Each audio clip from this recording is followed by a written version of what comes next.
Hello guys, j'espère que vous allez bien. Bienvenue chez Ladoa. It's about everything. Et actuellement, sur les réseaux sociaux, il y a une situation qui fait le tour. Et quand je vous dis, si le bien existe, le mal aussi existe aussi dans ce monde. Soyons vigilants. Le côté spirituel qui parle, soyons vigilants. Certaines personnes viennent vers vous pour accomplir quelque chose ou pour venir chercher quelque chose ou pour venir détruire. Bref. Sur Internet, il y a le débat qui est en train de se faire concernant cette histoire troublante qui se passe à Miami. C'est tout récent là. Ça fait même pas si longtemps. J'ai regardé le profil de cette personne concernée. Je peux dire mes sympathies, mes condoléances à cette femme, cette mère.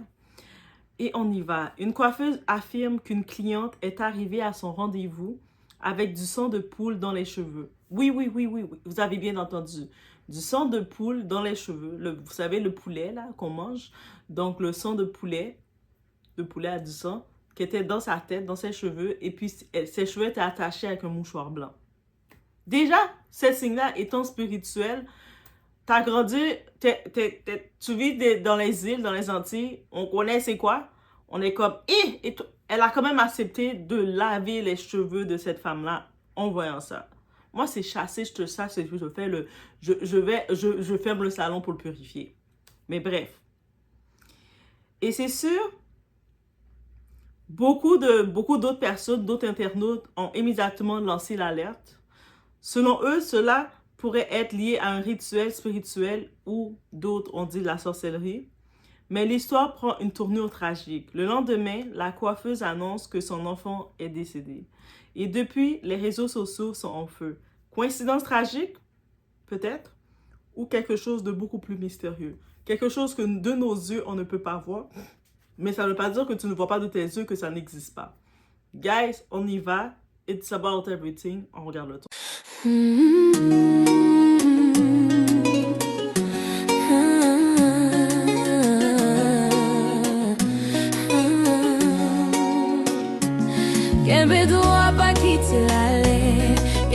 To wash the chicken blood out of her hair. Wait, why do you have chicken blood in your hair though? Stop. I'm really curious. Like, how does that even happen? You gotta take our chicken. Don't nobody give a fuck about you fanning. Fanning that ass. Yeah, y'all see her. Hold on. I just love when I do y'all hair too. Ooh.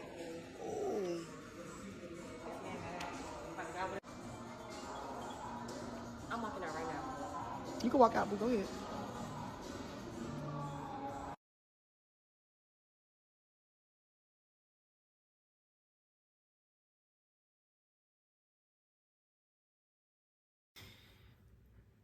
D'après les vidéos qui circulent, vous avez pu voir la petite vidéo dans le salon sur TikTok, une femme serait venue dans un salon de coiffure avec du sang de poule lait dans les cheveux.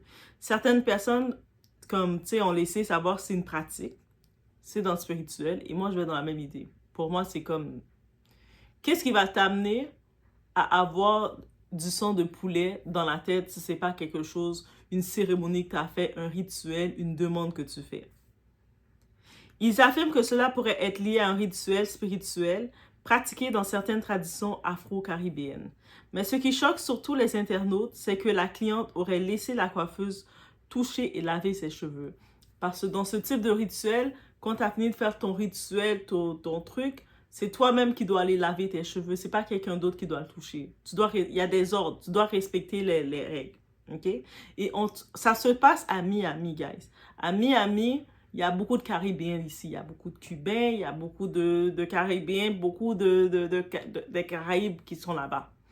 Donc, ça veut dire que il faut être conscient que ça existe. Des fois, tu marches dans un coin de rue, tu vois un sac, et puis il y a des choses préparées dans le sac. Toi, tu n'es pas supposé aller toucher le sac. Nous, quand on a grandi dans les foyers caribéens, on ne va pas toucher un sac si on voit dans le coin de rue. On va voir une paire de souliers à arranger, on appelle ça. Ça s'appelle des affaires qui ont été arrangées. On ne prend pas nos petites mains comme ça et puis fait « C'est quoi ça? » On ne fait pas ça. On a grandi, on sait que ça existe.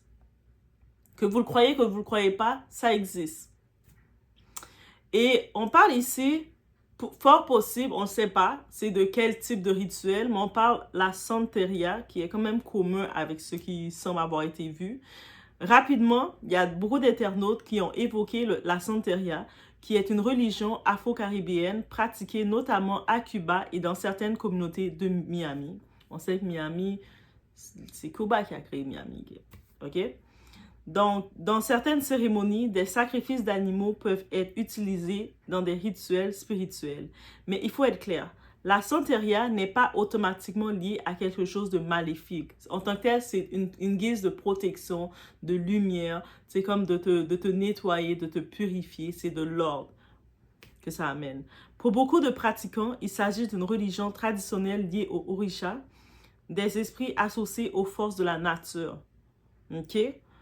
Par contre, il faut respecter l'ordre des choses. Et quand tu rentres dans il y a beaucoup de gens qui rentrent dans la spiritualité, qui rentrent dans les rituels, sans connaître l'ordre des choses, sans rien respecter. Dans le monde des esprits, si tu ne respectes pas qu'est-ce qui est respecté, tu vas subir qu'est-ce que tu dois subir. Parce qu'il y a des ordres. Tout est fait avec ordre. On ne fait pas les affaires comme ça, et puis on fonctionne avec les esprits comme on fonctionne avec les humains. Eux autres fonctionnent avec leur propre ordre qu'ils ont été dévoilés.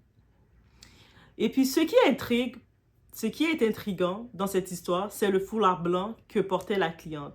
Dans certaines traditions spirituelles, le blanc peut symboliser la purification ou une initiation. Mais encore une fois, les réseaux sociaux tirent beaucoup de conclusions, mais on n'a pas de faits et beaucoup de monde vont rester sceptiques en se disant c'est juste un hasard. C'est possible que c'est une coïncidence. Mais quand on est né dans un foyer caribéen, on sait que c'est pas une coïncidence. On sait que la coiffeuse aurait été dans un foyer caribéen, ou minimum avec un peu de spiritualité. Elle voit arriver dans son salon une femme qui arrive dans son salon avec un mouchoir, sa tête mariée, on appelle, le mouchoir est attaché dans sa tête, et quand elle l'enlève, il y a du sang de poule dans sa tête. C'est clair qu'elle aurait refusé de la coiffer. Elle aurait même demandé de quitter son salon. Parce qu'on aurait dit, on appelle ça une expédition. Tu as été expédié pour venir faire quelque chose dans mon salon. Clairement. Elle, juste le fait qu'elle disait, ah, comment ça, t'as un sang de poule? Tellement que le monde ne prenne pas les choses au sérieux, que la coiffeuse était comme, ah, ben là, comment ça? C'est juste, ça marche pas, là. Tu sais, ici, on a la théorie de la mauvaise manipulation. Certaines personnes affirment qu'un rituel ne doit jamais être manipulé par quelqu'un d'autre. Selon ces croyances, si un rituel est interrompu ou mal géré, cela pourrait provoquer des conséquences spirituelles. Mais il faut rappeler que ce sont des croyances religieuses. C'est sûr, scientifiquement, on ne peut pas le prouver, on ne peut pas l'élaborer, le dire, mais le spirituel et la science, tu sais, c'est comme ce que la science explique ou n'arrive pas à expliquer, le spirituel vient et ainsi de suite. Et je sais que dans la vie, on essaie tout de trouver un terme scientifique à toutes les choses, mais le spirituel n'a pas nécessairement un terme scientifique si on comprend. Si vous me comprenez, guys. La réaction de la cliente. La réaction de la cliente aussi, on voit le petit vidéo que je mets.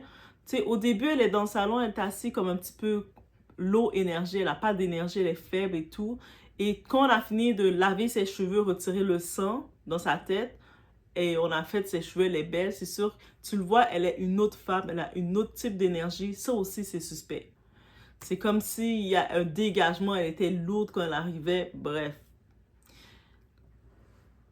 Et ici, on dit que dans la réaction de la cliente, la femme dans la vidéo a répondu aux accusations. Elle explique qu'elle pratique la Santeria. Donc, elle-même, elle a dit qu'elle pratique la Santeria, mais qu'elle ne fait rien de maléfique. Donc, c'est pas maléfique qu'est-ce qu'elle fait. C'est la religion traditionnelle. OK. Selon elle, elle avait simplement besoin d'une purification spirituelle. OK. On dit rien. Elle affirme aussi qu'elle n'a jamais voulu impliquer la coiffeuse dans ce rituel. Donc, elle ne venait pas avec l'intention de nuire à la coiffeuse. Elle pratique une religion traditionnelle. OK. Elle est allée faire un nettoyage. OK. Et puis, dans son nettoyage, elle devait voyager. J'ai pu comprendre une partie. Elle avait un vol qui était prévu, donc elle n'avait pas le temps de laver elle-même ses cheveux. C'est pour ça qu'elle allait dans le salon de coiffure. Bref, OK. Mais je garde un bref. Et on comprend les instructions du rituel. Elle explique également qu'on lui avait conseillé de rester chez elle et de se laver les cheveux elle-même. C'est-à-dire qu'elle, elle le dit, dans ce rituel, c'était conseillé qu'elle se lave les cheveux elle-même, ok? Qu'elle doit le faire elle-même, elle doit rester chez elle parce que quand tu fais de la purification, tu dois faire un genre de jeûne, tu restes chez toi. Tu dois pas être à l'extérieur pour te protéger de l'énergie que tu purifies. Et de laver toi-même tes cheveux. Mais elle a dit elle devait prendre une photo pour un document officiel. Donc, elle devait aller prendre une photo légale, tout ça. Et elle devait aller régler ses trucs. Et a donc décidé d'aller chez le coiffeur. Elle a décidé donc de ne pas respecter les recommandations qu'on lui a données lors de son rituel et de faire à sa tête. En gros, c'est ça qu'elle dit. Et c'est ce détail qui fait le débat. Donc, la tragédie suite à ça. Le lendemain, la coiffeuse a publié un message bouleversant sur ses réseaux, sur Facebook. Et je suis vraiment allée voir sur son Facebook. Guys, j'ai vraiment stock. Je suis allée voir sur Facebook et réellement, il y a un deuil. J'étais comme, waouh, ok, c'est sérieux. Elle annonce que son enfant est décédé. Une petite fille adorable, repose en paix, petite princesse. La nouvelle choque immédiatement Internet. Et tous les commentaires sont venus suite à ça. Et puis l'événement, c'est tellement proche. Ça se peut que c'est juste un hasard, une coïncidence, mais c'est tellement proche que c'est trop proche pour être juste une coïncidence. Bien entendu, les personnes que sur les réseaux sociaux, que ce soit sur TikTok, sur Twitter, un peu partout, ils parlent de sorcellerie, on parle de transfert d'énergie, on parle d'un rituel mal exécuté, surtout si elle mentionne que le rituel, elle-même, elle n'a pas respecté ses recommandations qu'on a données. Donc, c'est possible. Mais il faut être très prudent avec ce genre d'affirmation. Parce que dans les deux événements, il n'y a rien qui dise que les deux sont reliés ensemble.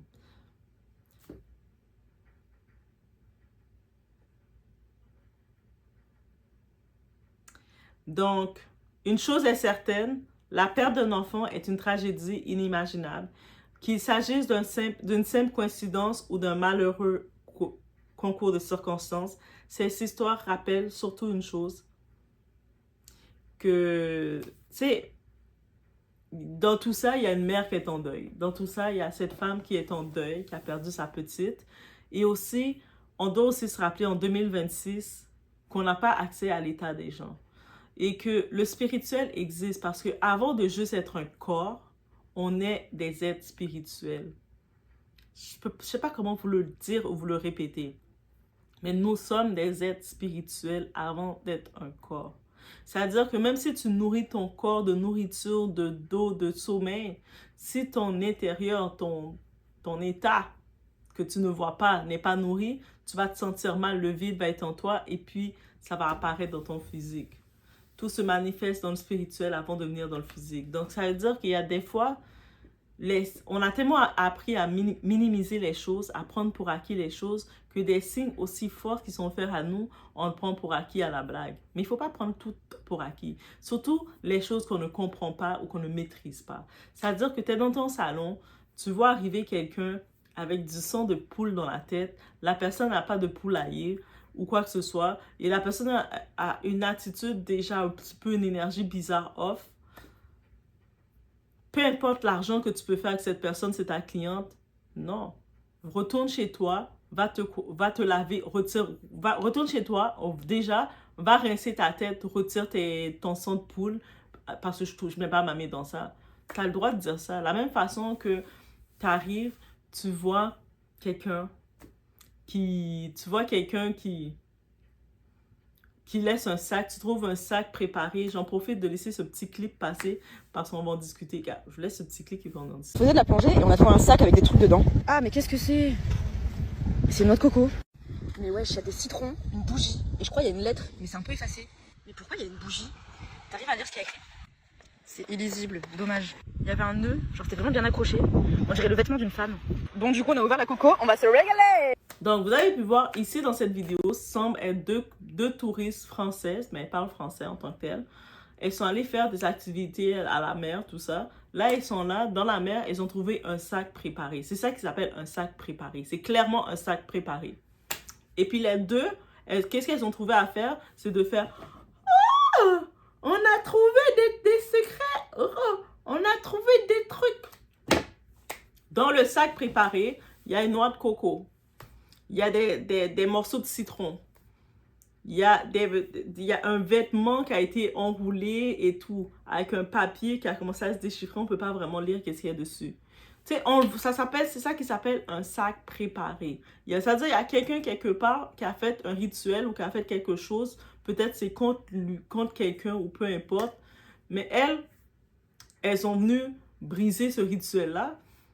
Et puis, on ne sait pas c'est quoi ce rituel-là qui a été apporté parce qu'elles ont libéré le rituel. Elles ont ouvert la noix de coco. Elles ont décidé, tu vois une noix de coco dans un sac, tu ne sais pas qui l'a laissé là. C'est une bonne idée que je mange ça. On va manger ça. Elles commencent à ouvrir, regarder, manipuler. Et ça là, c'est quand tu ne sais pas c'est quoi le monde spirituel, ces histoires-là, tu vas le faire.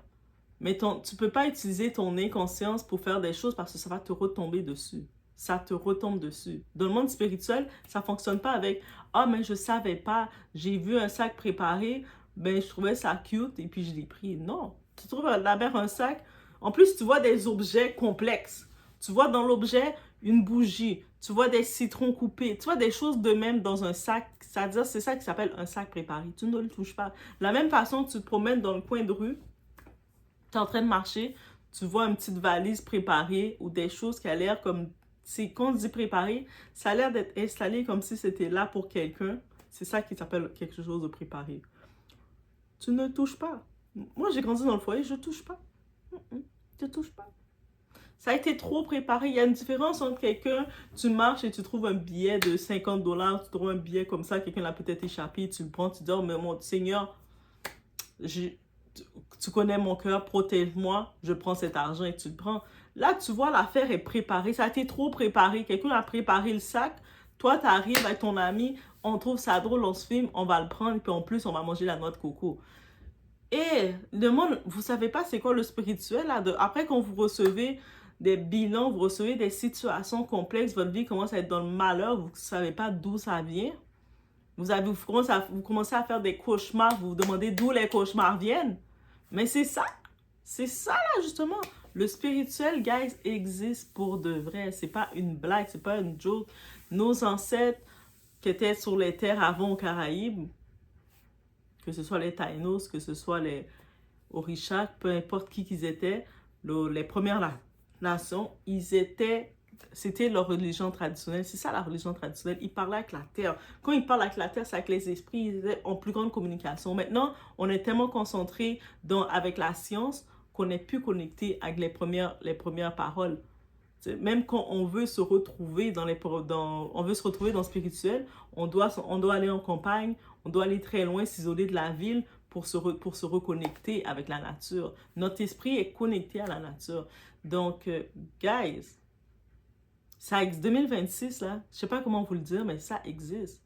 Donc, il y a des gens, justement, qui font leurs travaux. Il y en a, ils ne le font pas méchamment. Il ne faut pas penser que le monde, quand ils l'ont fait méchamment pour attaquer du monde. Ils l'ont fait pour avoir leur propre protection, avoir leur propre ouverture. Mais toi, si tu arrives, tu prends quelque chose qui a été préparé par quelqu'un d'autre, tu viens le déranger, ça va venir contre toi aussi. Il y a cette loi de l'univers. C'est pour ça, des fois, on dit, tu ne l'as pas laissé là, tu ne sais pas c'est quoi, touche-y pas. Touche-y pas. Fais le détour, laisse ça là, tourne ta tête. Tu n'as pas besoin d'avoir la curiosité mal placée pour aller regarder c'est quoi. Tu arrives, tu vois quelqu'un qui vient vers toi, du sang de poule sur la tête. Depuis quand quelqu'un a du sang de poule sur la tête, c'est quoi l'hydratant? Je ne connais pas cet hydratant de cheveux où le sang de poule va donner des longs cheveux. Tu sais, je mange autant, j'aime le poulet, mais je ne connais pas cette technique-là. Donc déjà, tu vois ça. Et toi, tu dis quand même, je vais laver ses cheveux. C'est bizarre là, mais je vais laver ses cheveux. Non. Faut aussi avoir le discernement. C'est pour ça que je vous dis, on doit pratiquer notre discernement à un niveau pour que... En pratiquant notre discernement, c'est pour se protéger. On a trop été influent de prendre tout à la blague, de dire « Ah, c'est trop drôle, elle a du sang de poule sur la tête, c'est pourquoi, haha. » Non. Protège-toi au contraire. Pourquoi cette personne est venue avec... Non. Le spirituel existe pour de vrai, guys. So, laissez-moi savoir qu'est-ce que vous en pensez de tout ça. Et vous aurez fait quoi? vous à la place de cette coiffeuse ou de ces deux filles. Tu sais, il y a deux situations. Soit la coiffeuse qui se retrouve avec une cliente qui vient avec du sang de poule sous la tête, ou soit ces deux filles qui sont en train de jouer dans la mer. Elles trouvent un sac préparé, elles décident de l'ouvrir et de manger la noix de coco. Les gens ont du courage. Oh my God.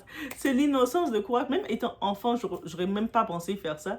J'arrive, je vois un sac, même sur un sac de chips ou quelque chose, je n'aurais pas le réflexe de dire ça a l'air trop bon, ça laisse-moi manger. Et pardon.